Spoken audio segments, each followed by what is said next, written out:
Hey, what is up, you guys? It's Megan, and welcome back to my channel. If you're new here, welcome. If you're old here, welcome.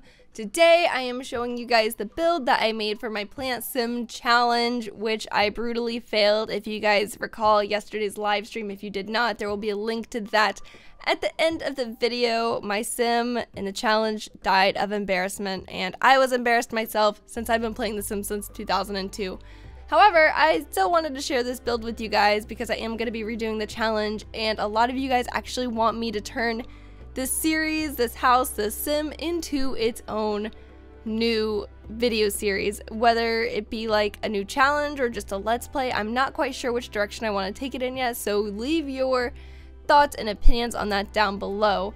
Also, if you want to see me do awesome builds like this one live, that's on my beam.pro/Meganplays account, which the link is in the description too, which it's really fun because on Beam, I get to respond to the chat the entire time because it's not going to go up as a live video after, so I feel a lot more comfortable totally entertaining the chat. So give that place a follow if you want a chance to ask questions, watch me live build, or give your opinions on my builds as I do them. So for this house, I really wanted it to be modern and bohemian at the same time, so not a lot of technology, not a lot of fancy stuff, so kind of like a modern cottage, if that makes any sense at all. The sim that's going to be living in this house, of course, is a plant sim, so I figured that she'd want to be surrounded by tons of plants and nature and just, once again, not a lot of technology. I did end up adding a TV in here for entertainment purposes because I know it's really hard for your sim to have fun if there's no TV and no computer, because for some reason they don't find a lot of joy out of painting and gardening and stuff like that. Now you can see I'm adding in some trees. I decided to go with smaller trees because I still wanted the outside of the house to be seen, even though I love the huge like willow trees and stuff like that. I didn't see that they really fit the theme of this build, so I just picked out the tiny birch trees, and for the windows and the doors I decided to pick white because I thought that that made a lot of sense too. And I did struggle with some of the windows and making them look a little bit natural, as you can see up in that bay area. I really did want like a greenhouse look. I really wanted a lot of windows, but that just did not work. It just looks so unnatural and so funny, so that is a really big struggle part of the build. I wouldn't say that I struggled with too much of the build, just literally the windows. I still have not picked a window for this spot right here, so I think I just gave up. And then I went back to fencing in maybe some of the planting. Now, whenever I usually do landscape, I usually just let it run wild and free, and I don't actually put it in, I don't contain it, or anything like that. So for this build, I did something a little bit different. I actually boxed it off and to make it look like it was like a planter area. As you can see, I'm doing that right now. And I do actually end up liking the look a little bit more. And then I had to fill it, of course, with a bunch of little flowers, and everybody in the chat made fun of me. They were like, her concentration, look at her face, she's concentrating so much. Yeah, that's the joy of Beam, is like you get to sit me like watch me sit and stare in silence, and it's kind of awkward.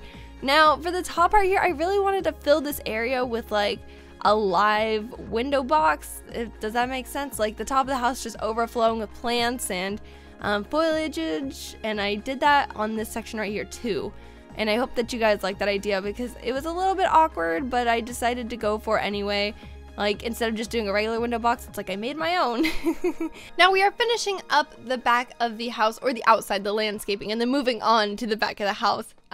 This part is kind of awkward because I've never really used the plant fence before, and today I decided to go for it. I'm not sure if I like the way that it looks. It looks better like than it does right now near the end, but it's still just a little bit strange. I decided that I was going to make it like it's hiding something. Maybe there's like an air conditioning unit back there. Maybe you just don't need to see back there because those two support beams are there or whatever. But I did decide to add like a back door, and then this would lead out into a garden area. Now, of course, the plant sim that I made her dream is to be a freelance botanist, which is why I thought it was important to add the garden, and I'm really excited about it, and this is why I'm excited to maybe start the series with her, because I've never really had a series where the sim was like wanting to garden, and gardening is one of my favorite things in The Sims 4. I don't know why. I think it's so fun to grow all the different plants and then water, but it does become a very like time-consuming, hectic hobby. But I think it's one of the most fun, even if it doesn't pay off as well as painting, for example. It's just more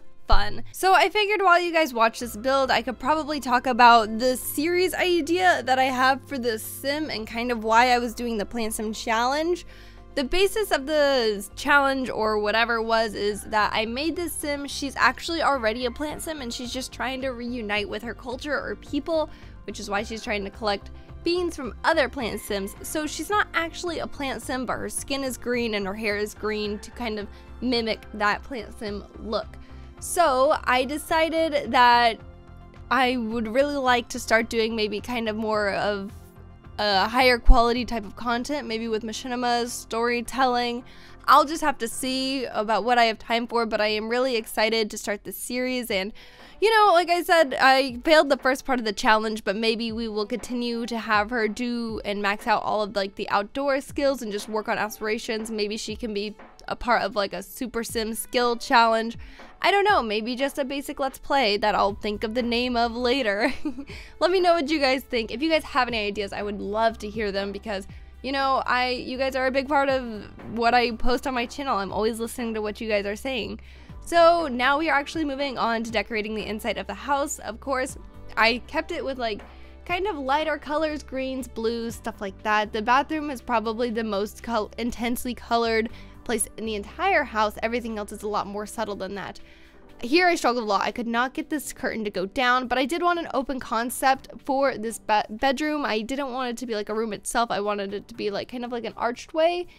And I do like the way that it turned out, even though that curtain, that's not the one that I keep. That one's just like a placeholder. And then with the room, I wasn't really sure if my sim would be able to walk, but I decided I wanted to add in more, like a vanity, because I don't usually have vanities. Spoiler alert, like the layout is fine, the sim can walk and navigate through the house. I know it's really hard to see this part right now because I also had a lot of trouble looking at the house while I was trying to build it, so I hope that you guys don't mind. I really did want this to be kind of like a lofted area, not so much of like a huge mansion with tons of hallways. Like, yes, it has a second floor, but not all houses with second floors are super fancy. So I thought it would just be really nice to have it like just a little bit lofted above a kitchen and above a simple living area. Another thing you guys will find with this build is I reused a lot of the same plants over and over again. I really wish that the Sims 4 would create more plants. Like, I would just love to fill an entire house with plants and plants only. So you'll see me filling those, like just packing the entire house with the same plant. So I'm sorry about that, but I worked with what I had. Here I made some structural changes to the balcony. I figured that it was a little bit weird how you had those two divots in that didn't really go anywhere, so I decided to fill it with plants similar to the front and the back of the house on both sides. So I'm pretty happy with that decision after all, and I do have a very perfect space of the balcony above, and I'm really excited for my sim to use it. I do end up putting an art easel out there just for some extra money if we can't afford a lot of stuff, along with those two planters. Now, I'm not sure if I end up keeping those two planters near the end, because I think I ended up having to move them during the Let's Play because I needed to add something else to the build, so I'm really sorry about that. But as you guys can see, I also wanted to add a little sitting area. It's a bar stool, so the whatever I make, it's not going to actually be connected to a table, so I ended up just leaving the bar stool as is. Now we are moving down onto the bottom floor with the kitchen. I just wanted the walls to be plain white, and I really was excited about the kitchen tile. I made it kind of like stone. I thought that that looked really nice and natural. I did struggle with the counters. My auto counters were not turning on, so that's what this is. This madness of me like trying to move around these counters are. And I also discovered with this certain counter set, there are a lot of options. Like, you see that little end counter there with all the stuff in it, like on both of those? I was amazed. Now, huge disclaimer, if you download this house, you're gonna have to delete that pot and pan structure that I put above the kitchen. With that there, you are not able to access the fridge. I learned that the hard way when my sim almost died from hunger because she would not eat.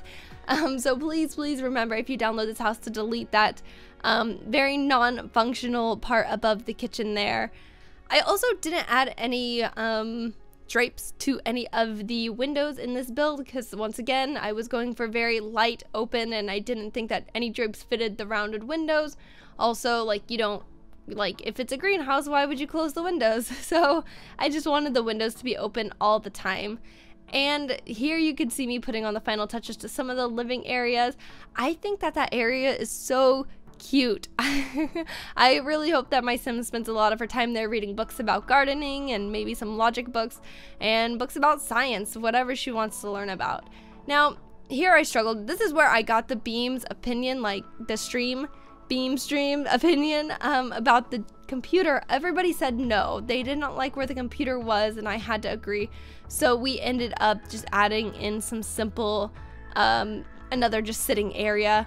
And I really like the couch. Okay, you can see I'm rearranging a lot on the balcony. I needed to add in that painting set and I couldn't figure out how to do it. Also, the couch from the bowling set, I really wanted to add it, but it was just too big for the house entirely. So I ended up adding in a entryway table from the bowling set itself with some lamps and a plant. So like I said, this whole area is more decorative than functional. There's not really a lot to do here. So if you do have a sim here, I do recommend maybe finding them something to do, like garden, or you might want to rearrange some stuff. Like I said, no computer, just like one TV, one bed, one bath. Very simple. I don't want to call it a starter home because it's more expensive than a starter home. I think it's like $50,000, $60,000, but I just did want to keep it as simplistic as possible. So we are coming to the end of the build, and I hope that you guys did enjoy this house. I hope that you guys are able to find some sims that will enjoy this house, because I know my sim will. And if you guys liked it, don't forget to hit that thumbs up button and let me know what other type of builds you would see, and also your ideas for the series that I can make with Aloe Rose. If we want to do just a basic let's play with a storyline, if we want to do a challenge like a super sim challenge, it's all up to you guys. I would really love to get your opinions on that. So here I am just adding some last minute clutter to this walk-in table. I couldn't really figure out what else to put here besides, of course, more decorations. So as mentioned earlier, many times, a lot of this house is just like sitting space. It's not so much of a, oh, there's so many activities to do here space. I ended up naming the house Green Hills. I was so tired. I do not like that name, so that's why this video is titled something else. But my EA account ID is Meganplays. I will also attempt to put a link in the description down below of where you can download this house. Make sure you have includes custom content checked under the advanced settings if you would like it. And now we are going to move into some screenshots. Now we're going to go through these kind of fast. Of course, you have the outside of the house, the first sitting area of the house, and a deeper look into the second sitting area, and then the kitchen, another one of the first, and then the bedroom, and of course the bathroom, and then another angle of the bedroom, and then last but not least, the balcony. I also included pictures of the garden outside, where you could do all your planting and meditation, and then just some fun ones from the series. Thank you guys so much for watching, and I will talk to you guys next time. Bye!